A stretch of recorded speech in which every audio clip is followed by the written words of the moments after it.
What's the difference? Voiced and unvoiced sounds. I hope to clarify some terms we use in the field of reading in this video series. My goal is to show you how they are the same or how they're different and why even knowing their definitions matters in the first place. The subject of this video is voiced and unvoiced sounds. Let's start with voiced sounds. Voiced sounds require your vocal folds or your vocal cords to vibrate. And just so we're on the same page in our understanding, your vocal folds are thin flaps of tissue located in your larynx. And when air travels through your larynx out of your mouth, your vocal folds can vibrate together to create sound. This is what allows you to speak or to sing. This is a quick drawing and close-up of the vocal folds. Some examples of voiced sounds are v, and ah. When you make a voiced sound, you can place your hand on your throat and you can feel your vocal folds vibrating. Another way you can know if a sound is voiced is if you can sing on it. In this example, you could sing on all of these sounds like this one. More examples of voiced consonant sounds are the sounds represented by these letters. All of these require the vocal folds to vibrate, which you can feel when you make the sound. Something to keep in mind is that all the vowel sounds are voiced sounds. And as a matter of fact, when you sing, the voiced vowel sounds are what you mainly use to sing on. Unvoiced sounds, on the other hand, are sounds that do not require your vocal folds to vibrate.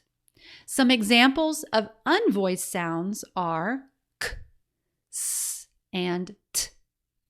Notice when you make an unvoiced sound, if you put your hand on your throat, you cannot feel your vocal folds vibrating.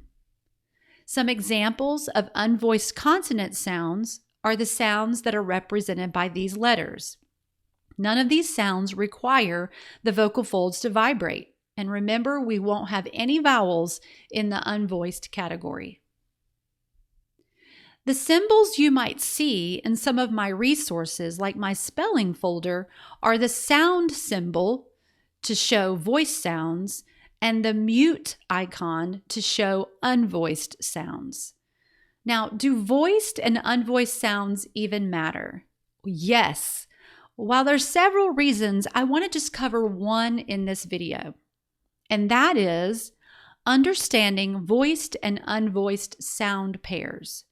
These are pairs of letters that are articulated or produced the same way in the mouth, except one makes the vocal cords vibrate and the other sound does not.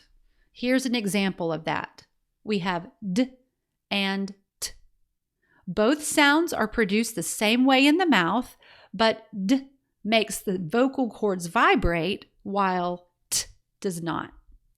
Here are some more voiced and unvoiced pairs.